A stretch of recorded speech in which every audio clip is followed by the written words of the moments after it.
നടി സൗന്ദര്യയെക്കുറിച്ച് ചില വെളിപ്പെടുത്തലുകളാണ് ഇപ്പോൾ പുറത്തു വരുന്നത്. സൗന്ദര്യ മരിച്ച് കുറേയധികം വർഷങ്ങൾ തികയുമ്പോഴും ഇപ്പോഴും സൗന്ദര്യയുടെ മരണം ചർച്ചയിൽ വരുന്നു എന്നതാണ് ഏറ്റവും പ്രധാനപ്പെട്ട കാര്യം. തികച്ചും അത്ഭുതപ്പെടുത്തുന്ന ഒരു വലിയ വിമാന അപകടത്തിലൂടെയാണ് സൗന്ദര്യം മരണപ്പെടുന്നതെന്നാണ് ഏറ്റവും വലിയ വാർത്ത. അത് ഇപ്പോൾ ഒരു കൊലപാതകമാണോ എന്നുള്ള സംശയം പോലും ഉന്നയിക്കപ്പെട്ടിരിക്കുന്നുവെന്ന് പറയാം. മരിക്കുമ്പോൾ സൗന്ദര്യ ഗർഭിണിയായിരുന്നു എന്ന് പോലും ചോദിക്കുന്നുണ്ട്. പല രീതിയിലാണ് ഇപ്പോൾ വിമർശനമൊക്കെ നിലപെടുന്നത്. സൗന്ദര്യയുടെ മരണത്തിന് ഇത്രയും വർഷം ഒരുപാട് വിമർശനങ്ങളും റൂമറുകളും ഉണ്ടായിരുന്നു. അക്കൂട്ടത്തിൽ തന്നെയാണ് ഇപ്പോൾ ഈ വാർത്തകളും നിറയുന്നതെന്ന് പറഞ്ഞേ മതിയാകൂ. ഇപ്പോൾ വീണ്ടും വരാൻ കാരണം പരാതിക്കാരനായി മോഹൻ ബാബുവായി സൗന്ദര്യമായി എന്തെങ്കിലും തമ്മിൽ ബന്ധമുണ്ടോ എന്ന് അറിയാനാണ്. പോലീസ് നിയമോപദേശം തേടിയ ശേഷം തുടർ നടപടികൾ സ്വീകരിക്കുമെന്നാണ് അറിയാൻ സാധിക്കുന്നത്. മോഹൻ ബാബുവിന്റെ പ്രതികരണത്തിനായി കാത്തിരിക്കുകയാണ് ഇപ്പോൾ ആരാധകർ. 2004 രാജ്യത്തെ നടുക്കിക്കൊണ്ട് സൗന്ദര്യയുടെ മരണം സംഭവിക്കുന്നു. ബാംഗ്ലൂരിന് സമീപം ജക്കൂർ എയർ സ്ട്രിപ്പിൽ വെച്ചാണ് സൗന്ദര്യ സഞ്ചരിച്ച വിമാനം അപകടത്തിൽപ്പെടുന്നത്. BJP വേണ്ടി തിരഞ്ഞെടുപ്പ് പ്രചാരണത്തിന് പോകുന്നത് വഴിയിലായിരുന്നു ഈ അപകടം. താരം രാഷ്ട്രീയത്തിലേക്ക് പ്രവേശനം നടത്തിയതേ ഉണ്ടായിരുന്നുള്ളൂ എന്നതായിരുന്നു അന്നത്തെ ശ്രദ്ധേയമായ ഏറ്റവും വലിയ വാർത്ത.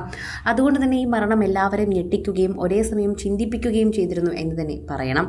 സൗന്ദര്യയുടെ ഇത്രയും വർഷത്തിനു ശേഷം എന്തുകൊണ്ടാണ് വീണ്ടും ഇപ്പോൾ നിൽക്കുന്നത് പരാതി എന്ന് ചോദിക്കുന്നുണ്ട്.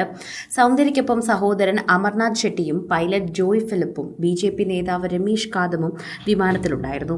പറന്നുയർന്ന നിമിഷങ്ങൾക്കകം തന്നെ വിമാനം അപകടത്തിൽപ്പെടുകയും പൊട്ടിത്തെറിക്കുകയുമായിരുന്നു എന്ന് പറയാം. സൗന്ദര്യയ്ക്കൊപ്പം സഹോദരനും പൈലറ്റ് BJP നേതാവും മരണപ്പെട്ടു. കത്തിക്കരഞ്ഞ മൃതദേഹങ്ങൾ തിരിച്ചറിയാൻ പോലും സാധിക്കാത്ത വിധമായിരുന്നുവെന്നാണ് റിപ്പോർട്ടുകൾ.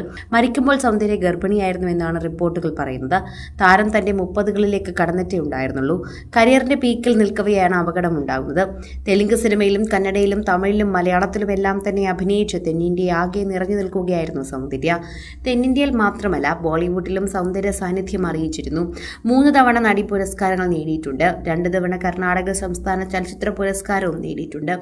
സാക്ഷാൽ അമിതാഭ് ബച്ചന്റെ നായികയായി ബോളിവുഡിലും സൗന്ദര്യ സാന്നിധ്യം അറിയിച്ചിട്ടുണ്ട്. 1999 പുറത്തിറങ്ങിയ സൂര്യവംശത്തിലൂടെയാണ് സൗന്ദര്യ ബോളിവുഡിൽ സാന്നിധ്യമാകുന്നത്. വലിയ വിജയമായി മാറുകയും ചിത്രം വളരെയധികം ഹിറ്റായി നിൽക്കുകയും ചെയ്തു. മോഹൻലാലിന്റെ നായികയായി അഭിനയിച്ച കിളിച്ചുണ്ടൻ മാമ്പഴത്തിലൂടെ മലയാളത്തിൽ ഒരുപാട് ആരാധകരെ നേടിയെടുക്കാനും സൗന്ദര്യയ്ക്ക് സാധിച്ചു. ജയറാമിന്റെ നായികയായി അഭിനയിച്ച യാത്രക്കാരുടെ ശ്രദ്ധയ്ക്കെന്ന ചിത്രവും കയ്യടി നേടിയിരുന്നു. ഇന്നും ആരാധകർ സ്നേഹത്തോടെ ഓർക്കുന്ന പേര് തന്നെയാണ് സൗന്ദര്യ എന്നത്. അതിനൊരുപാട് കാരണങ്ങളുണ്ടെങ്കിലും പ്രേക്ഷകർ എല്ലാവരും ഓർത്തിരിക്കുന്നത് സൗന്ദര്യയുടെ പുഞ്ചിരി തന്നെയാണ്. മലയാളിയല്ല ഈ താരമെന്ന് ഒരിക്കൽ പോലും പറയില്ല. മലയാളികളുടെ എല്ലാ തന്മയത്വത്തോടുകൂടിയും കഥാപാത്രങ്ങൾ അവതരിപ്പിച്ചിട്ടുണ്ട്. രണ്ടും 2 തരം കഥാപാത്രങ്ങളാണെങ്കിലും 2 കഥാപാത്രങ്ങളെയും പ്രേക്ഷകർ ഏറ്റെടുത്തിട്ടുണ്ട്. ഒരു മടിയും കൂടാതെ സൗന്ദര്യ ഇന്നും പ്രേക്ഷകർ ആരാധിക്കുന്നു എന്ന് തന്നെ നമുക്ക് ഉറക്കെ പറയാൻ സാധിക്കും. കൂടുതൽ സിനിമ, സീരിയൽ, ചാനൽ വാർത്തകൾക്കും നിങ്ങളുടെ പ്രിയപ്പെട്ട താരങ്ങളുടെ എക്സ്ക്ലൂസീവ് അഭിമുഖങ്ങൾക്കുമായി സബ്സ്ക്രൈബ് ചെയ്യാൻ മറക്കല്ലേ.